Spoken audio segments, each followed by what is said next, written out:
It's the thing of the day in commercial real estate. Why is everyone so attracted to small bay industrial flex? Today on the Stories Behind the Door podcast, we welcome the founder, CEO, president of QC Capital, Chris Salerno.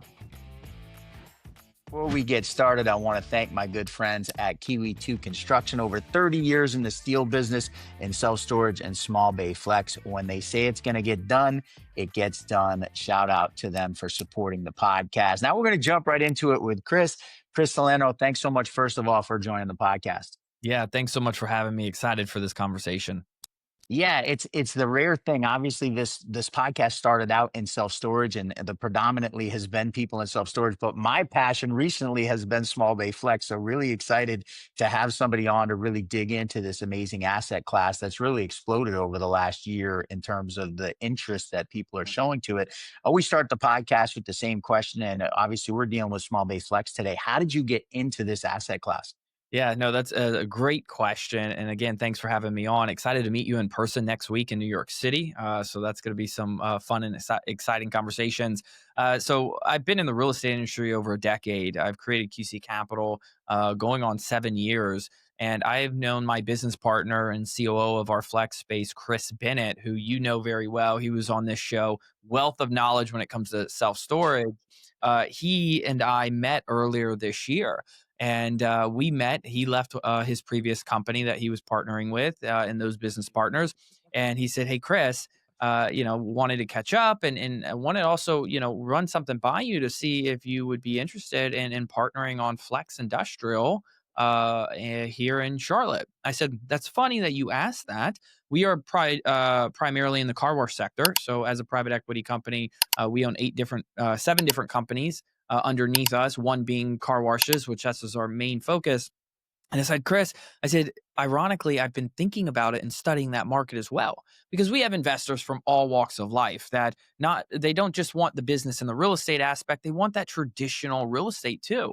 And so I said, "We've been thinking about this and launching it. I love Flex Industrial. Why not go in and let's partner on some stuff?" So long story short, I was thinking, and he was thinking too, yeah, maybe this would be about 6 to 8 months. Well, in the first 2.5 months, we found a deal, got it under contract, funded it in 1 week, got it closed. And now we have 2 developments and 1 acquisition on the way. So hopefully by the end of this year, I anticipate the acquisition to close this year. So we'll have 2, and then the development should close Q1 of next year. Which is very, very exciting. That should push us a little over 250,000 square feet just within about a year of our partnership. So extremely excited about that. It's always fun for me, and obviously I know Chris very well, and when good people get together and they have a vision and a plan, how doors just start to open and opportunities start to arise. I've seen Yeah. the deal you guys did down in Charlotte. It's Mhm. a beautiful facility, by the way, and the Thank you. numbers certainly look amazing. I want to dig a little deeper. You mentioned that you had started looking at this asset class that had attracted your attention even before the conversation with Chris. What was it about small bay flex that drew your attention? Yeah, most definitely. And we had exposure to the multifamily sector. Obviously, those individuals that have had exposure, it's been a pretty rough exposure in the past couple years. And that's why we pivoted into the car wash sector. Car washes are highly operational type of businesses. You have to make sure that you are on it on a day-to-day basis. Well, when we were looking into other asset classes, again, because our investors like diversification, they like investing with us, but with different type of asset classes, we said, okay, let's focus on an asset class that produces cash flow out the gate. Now, the tax benefits are not that attractive, but produces cash flow out the gate with little to no really operational day to day, like the car wash sector is. And that's when we really analyzed it. I looked very closely at the self storage. I knew self storage was just oversaturated. I think Huntersville, North Carolina, which is north, it's this a city that neighbors where Chris Bennett is located, and that's about 30 minutes north of Charlotte. I believe they are leading the country. So hopefully someone can fact check me here, but I believe they are leading the country in self-storage square feet developed. And it's just unbelievable the saturation that I have seen in self-storage. So I said, that is something I do not want to do. Plus, it's a little more highly operational. But we love the flex space industrial because we are helping small businesses. They're signing absolute triple net leases for 3 to 7 years, depending on the business itself, with each year having increases in their rent. And that's what made us very attracted to that asset class. I'm going to dig into this a little bit. You talked about the operational side of it being an attractive part of Yep. the small bay flex space. Obviously, with storage, you've got 700, 1,000 units in some of these, facilities, and people are moving out and moving in. I think the average stay of a self storage renter, even though now it's creeping up, it's still the vast majority of people are in a unit for under 8 months. So you've got to constantly be churning those units. Talk to me about the operational efficiencies you're seeing in small bay flex and how that's an attractive piece of the asset class. I think that's an extremely attractive piece of the asset class. I think the cash flow and the stability of the tenants. Obviously, you got to make sure you vet tenants. Each businesses are different. Making sure you have diversity in business types in your complex. What we loved about it is that it's little to no day to day operations. I mean, all of our tenants are absolute triple net lease. They take care of everything. Now, if there's an issue that is outside of that scope, they will reach out to the point person to address those issues. But we have not had that because all of our sites are Class A, beautiful, well constructed type of sites, or our site in Charlotte, beautiful, well constructed type of sites. We're actually doing some added benefits to our tenants by putting a sign out there with their name on it, having security cameras around the complex so they feel that their hard earned business that they have and leasing their space from us is well secured as well. But we have found very to little day to day type of operations. We are a little more hands on. Chris Bennett, which I love him for this, is that, right when we close an asset, we are meeting all the tenants and we're shaking their hands, letting them know that we are the new ownership. We do care. We do hear about any of their concerns that they may bring up. However, what I truly love about this, it's absolute triple net. So if the HVAC unit goes out, they're focusing on it. If there's something wrong, inside their unit, they're focusing on it. If they want to build an extension or another office inside of the warehouse because they're growing as a business, they get approval from us, but that's a cost that they have to upfront for their unit, and that's why I think it's going to be, and we already chatted about this, a very attractive asset class for those individuals that are in self storage to get over to flex industrial because it's little to no maintenance, especially compared to the self storage industry. We're seeing it big time in storage right now that the two biggest drivers of cost are insurance and property taxes, Mhm. and you have no recourse, right? And so Yep. obviously, when you're in this small bay flex space, triple net, those are pass-throughs, right? Correct. Listen, of course, you're going to work with your tenants to a certain level. If your tax bill all of a sudden triples, you're going to have conversations and you go, but on the flip side, as an owner, where you're trying to dictate what your NOI looks like, and of course, you have to go out. You talked about this. You were able to fund that deal in a Yep. in a week, and I want to dig into that a little bit. But it's important for your investors that you're protecting their investment from an NOI standpoint. I'd like to pick your brain a little bit about when you brought this new asset class to your investor pool, what the response was like. Yeah, most definitely, and I want to touch on that too about the insurance and taxes real quick. The key is for us, Chris and I, when we are looking at an asset, our rule of thumb is a minimum 5 units. So it has to be a minimum of 5 units. We need diversification. We do not want your quote unquote Amazon warehouses. Right. And when your taxes increase, because they're always going to increase, if insurance increase, depending on where you are geographically, the great thing is the more units you have, the more that's divided amongst all those units, and we ran the math based off of estimated taxes that are going to increase for our Charlotte site. And I believe it came out to like 75 to 120, depending on the size of the unit that you have with us, as an increase per month, $75 to $120, depending on what unit you have as an increase. And so it's not like you're going to see a huge $25,000 increase where someone has to stroke a $25,000 check. That's divided amongst all the units, so it really helps substantially when that happens. And to answer your question, our investors like diversification, and we preach that it's great to have diversification in other different type of asset classes. Not, and every investor has a different appetite too. Some do not like the car wash sector. They don't like that there's a business and a real estate component. Some are your traditional, where they want the just a real estate component. They don't want an operational type of business. And so they were very open about it. They were very acceptant about it. And I think what we do best here at QC, and I have to shout out to our marketing team, is that we prep our investors before we jumped in. So it was about a month and a half to 2 months. We prepped them with blogs, with news articles, with educational information on the asset class. We let them know, hey, we're looking at this. This is an asset class. This is on our radar now, and we're looking at it. And once we had that deal, I think they really accepted that deal, and it was funded very quickly. And we're very excited to launch our second one coming up here shortly. Should get it hopefully under contract by Friday, and that one's going to complement our other Charlotte site. And I think our investors are going to love that property as well. That's also in the Charlotte area.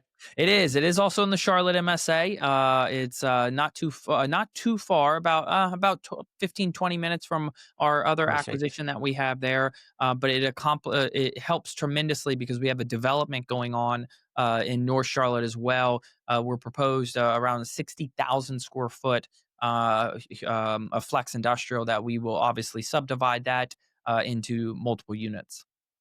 I'm going to go down this rabbit hole with you a little bit Sure. because when you say small bay industrial flex, it can mean a wide variety of things, right? You've got people calling shallow bay flex or whatever, where they're building like big open 60, 80,000 square foot units, and Mm, then they may have dock high doors for trucks, they may yep. have roll in doors. It can be a lot of different things. And It might be a big open space that they then demise. They do tenant improvements. Other people, they're doing a fully built out unit, no tenant improvements needed.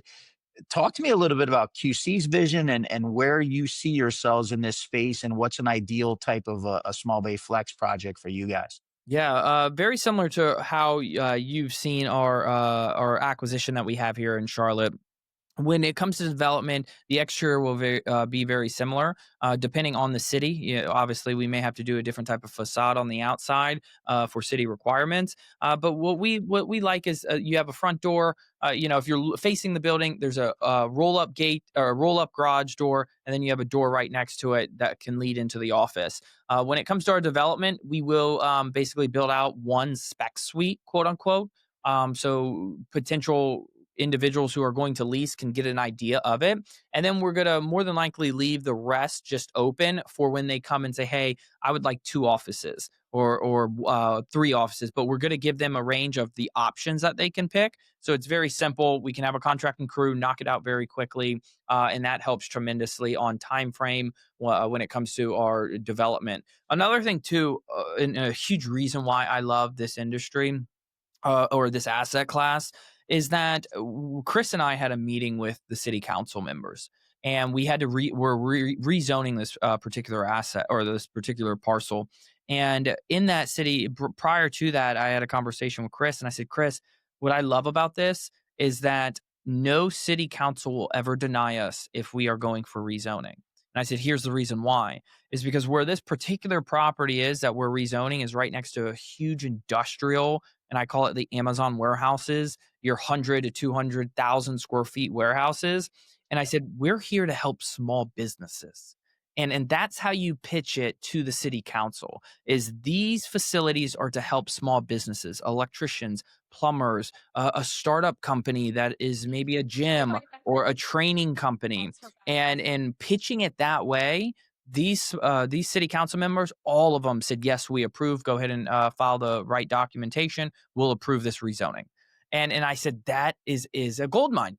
Because any city council member, if they deny, it's not going to look bad when they go, or it's not going to look good when they go back for reelection. And, they denied a developer to help small businesses in their community.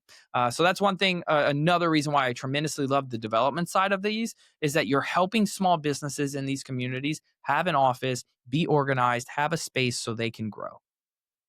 Probably my favorite part of this asset class, actually, I no know. doubt about it. I love ground up development because you put so many people to work. I love that Mhm. aspect of it, right? There's so many different people that make a really good living working on a job site. But then when you fast forward and you look at the finished product, it's small business owners, Yes. which if you look at the statistics over the That runs last 30 America. years, it's become a massive part of our economy, right? And you're allowing those people a space which, quite frankly, hasn't been built a whole lot over the last 30 plus years. So to touch on that, when Chris and I did our first deal here in Charlotte, we everyone should know CoStar, the software company, and so we pulled up on CoStar the comps, and when was the last one built?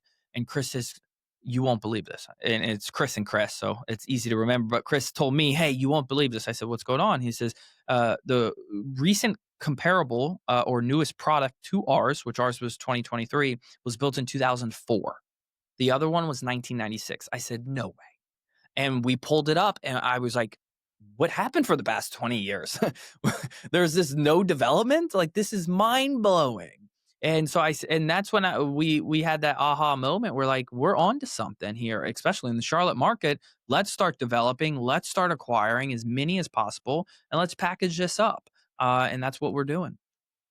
I I did a ChatGPT thing the other day, and of course it's ChatGPT and I it's not love always correct, but it. it came up with 1976 as the median year that small bay flex is built in the United States. And there's a very clear reason for that, right? That big box industrial, you were going to build that if you could. If you got a 6, 7, 8 acre site and you could fit 100,000 square feet on it, that was going to get you better NOI 10 Yeah. years ago, 20 years ago, 30 years ago. Self storage in an industrial zone place was going to get you a better NOI, especially if there was a population base nearby. You mentioned earlier the oversaturation of self storage. There's a lot of markets right now where you couldn't pay me to build a self storage facility Oh, you because the shouldn't. oversaturation has driven the rates through the Yep. ground. At the same time, supply and demand being what it is, and a serious lack of supply, you and I are very much aligned. It's why we'll be in New York City next Thursday That's on right. the 16th of October. Hard to believe Brian Whitmer, one of the coordinators of that Doors and Spaces. He was with me a couple times earlier this year. I did a couple of online events for Flex, and we got some good response. But 180 tickets that they have to that event that sold out Yep. before they even really started marketing goes to your point earlier. And I'm going to ask you this: how important is it going to be to continue to be quick about building this portfolio in this space? Oh, I'm pushing the team extremely hard, Chris and I. It's super important. Why? Because I think if you look what happened after COVID, what happened? Cap rate compression, especially with multifamily sector.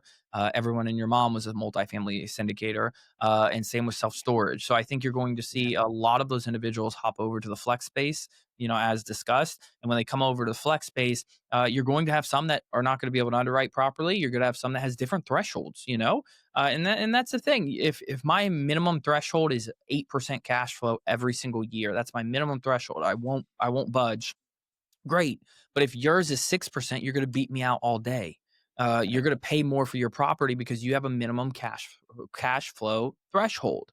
And so that's going to happen. You're going to see that happen, and it also depends on how cheap is the money that you are bringing in for investments and that you're receiving for debt. So all of that plays into a factor. I do anticipate the cap rate to compress substantially in the flex space over the next 2 to 5 years. So I stress now is the time to get in, and now is the time to definitely develop. Because you can develop for 115 to 140 per square foot, depending on what market you're in and materials. Obviously, the grading. There's a lot that goes into it. However, I would not be shocked when that number gets to 2 to 250 per square foot, just because they're going to capitalize, and these developers are going to capitalize on building this type of product. I always get on my horse here in the self storage industry. I urge people that are, especially if they're newer in the industry, to talk to some people that have been down the road before, Yeah. because the last thing we need is people that are new going into an area that doesn't need a new self-storage facility. And quite frankly, I don't want you to overpay for it, right? If you don't know what you're doing, it's very easy to pay. I see people paying double what you really have to pay in the self-storage space. I'm setting this all up as a way of saying, how important is it in your view that we do, in this kind of nascent stage of this asset class, have events like New York City, and communicate, like keep those lines of communication open? I think it's super important, to have those lines communicated. I think, as you and I discussed, this is not a complicated asset class to underwrite. Our car wash underwriting model is over 30, 35 pages. A lot of software systems that go into it because it's a complicated asset class. This asset class is not that complicated. And so at the end of the day, it's going to come down to what is your threshold for cash flow? And what is your exit strategy? If you got to exit in 4 to 5 years, you're going to have a more aggressive approach. Depending on when those leases turn over, you're going to have a more aggressive approach. Obviously, the more aggressive you are, the more risk that opens up. Whereas if someone has an approach of, hey, we're going to buy, we're going to refinance in 5 years, and we're going to hold it for another 10, that's a totally different business model than we're going to buy. We're going to hold it for 3 to 5 years, and then we're going to sell.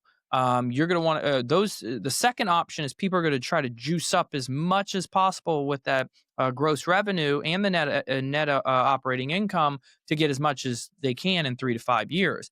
Also, cap rate, lower interest rates will also help that. So those are really the two big factors I see. Is one, what is your cash flow threshold going into the deal? Then what's your business plan? How are you guys going to exit? Are you going to exit in 3 to 5, or are you going to exit in 10 years, do a refinance in 5? That will determine how much you're willing to pay for a property.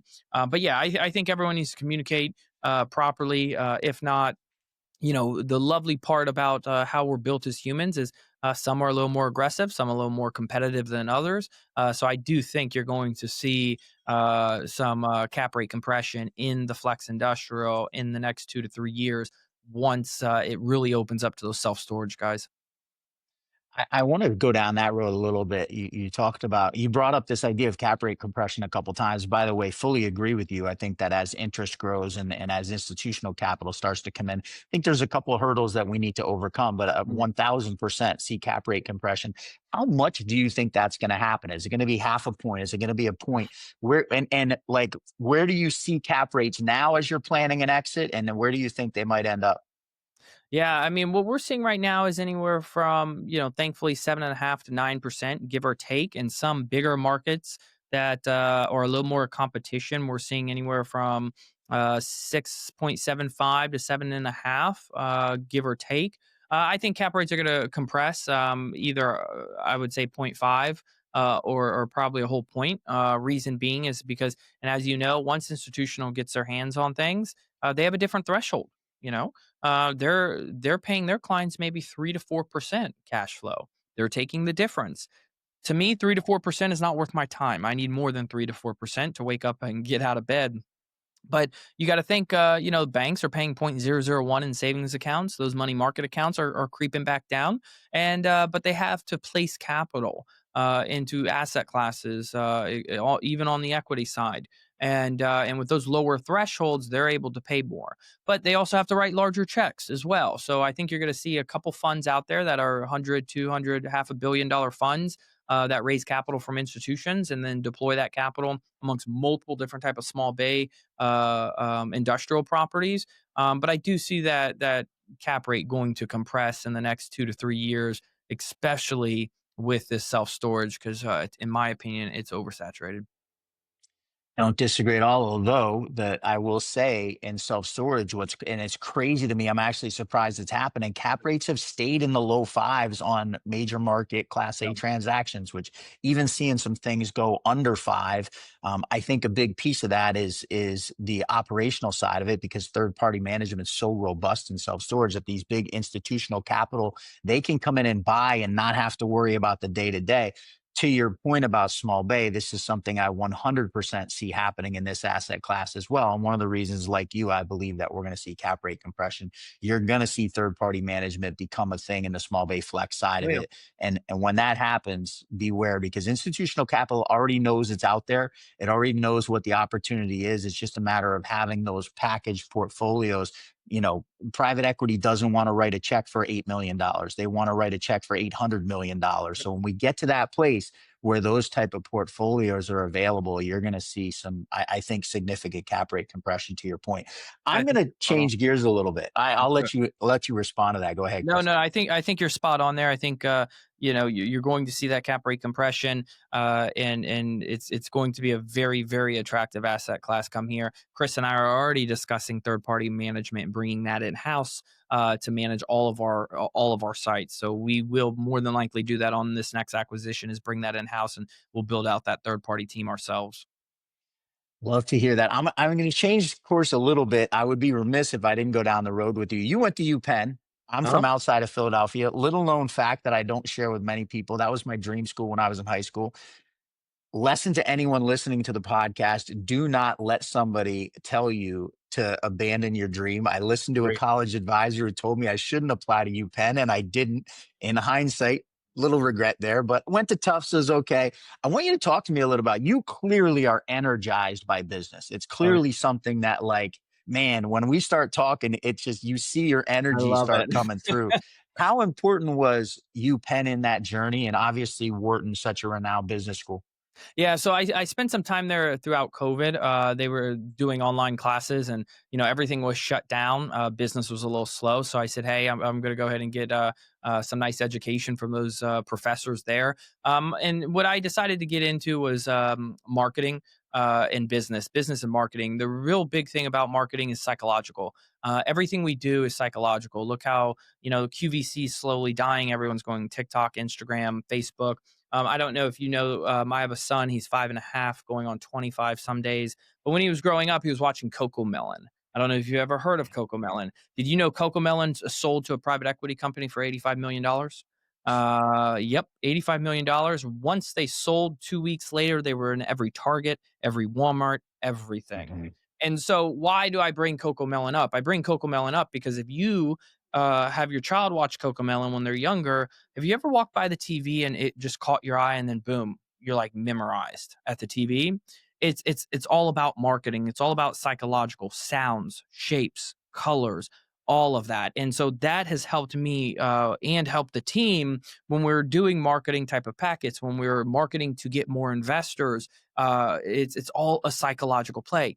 Not only that, it's helped me in negotiations. It's helped me when it comes to negotiating properties or better discounts for our investors, for our properties, when it comes to understanding what the person on the other end of the table wants, what they need, and how to give it to them to make it a win-win, but also it's a win for your investors.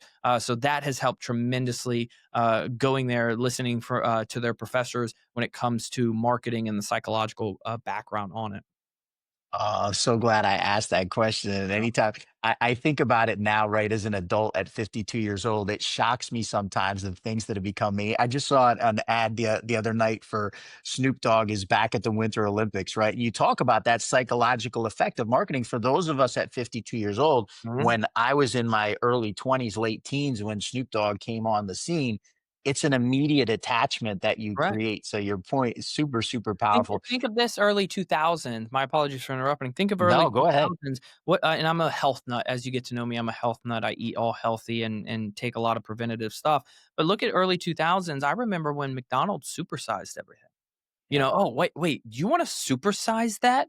You're like, "Well, yeah, bigger the better," and little did everyone know, it was bad for your health, but that was just a marketing play. Let's talk about Apple, for example. Apple sales are down for, iPhone 17, but the biggest reason why a lot of people are just sticking with Apple is because in America, they have blue bubbles, where, if you text an Android, they have green bubbles. Right. In other countries, they don't even care about that. They all use WhatsApp. They don't even know blue and green bubbles. But Yeah. Apple has gotten psychologically the Yeah. American people to love iPhone and also shun you. If you have a green bubble, you get made fun of. I love I'm Android. laughing over here. I I love only Android, have but Go ahead. you get made fun of when you have a green bubble. And it's just wild how a company has created a blue and a green bubble and then made you want to stay with their product just because it's blue. I have an iPhone because I was at a company where the text thread didn't show up in blue because I was the only one with an Android. Yeah. So I also had my wife and daughters all had iPhones too, so I So got sucked into So that to tell marketing you ploy. this, if you're an Android guy, I'm an Android guy too. I have 2. I have an iPhone and Android. There's a app called Blue Bubbles on Android where it will show up blue bubbles on an iPhone, and you can Love it. FaceTime an iPhone, so you'll never know I have a Samsung. So I can go back to getting an You can go Android and, back. and show up in blue bubbles. Yes, I you love it. can. Chris, listen, I try and respect you and respect our audience by keeping this to a half hour. We Yep, are on our second take. For those of you got him. watching, we had a little technical difficulty at the beginning. Chris was a champ and stuck through to help us out. Appreciate that. But I want to wrap up by just asking people that happen to be watching, people that catch clips of the show, if you're looking for something in specific, what could somebody bring to QC Capital, especially in the small bay flex space, that you guys would be interested in looking at? Yeah, we're always open to investors. So if you're looking to invest, we are only accepting accredited investors in our opportunities. So always would love to touch on that, and then also opportunities themselves of asset classes. We are always looking at opportunities. We're passing on a handful, but there are asset classes in the small bay flex throughout the Carolinas, really throughout the Southeast, including Texas. We are looking at, and if they match our underwriting criteria, we're willing to move very, very fast. Chris Salerno, founder, president, CEO of QC Capital. Again, thanks so much for spending a half hour with me. It's been an absolute pleasure. As you can tell Thank you. by his smile and my smile, we love this Love this it. asset class. Next Thursday, we'll be together in New York City. Any of you that are watching, if you happen to be there, please come and say hi to us. Would love to make those introductions. I'm going to finish, as I always do, by giving a shout out to my sponsors at Kiwi 2 Construction, Wayne Woosley and his crew. As I said, over 30 years, they've been providing steel in the small bay flex and especially self storage world. You can reach out to them at kiwiconstruction.com if you have any ground up development needs. Would certainly appreciate you passing along to them that you saw their name on the podcast, as they've been unbelievable supporters. He is Chris Salerno. You've been able to see his email down at the bottom. You can shout out to him if you have an investor. If you're an investor, if you have opportunities for him, please subscribe to the channel. If you've gotten anything of value, hit a like there. Give us some feedback. That is it for this week's episode of Stories Behind the Door. And we'll see you guys next week.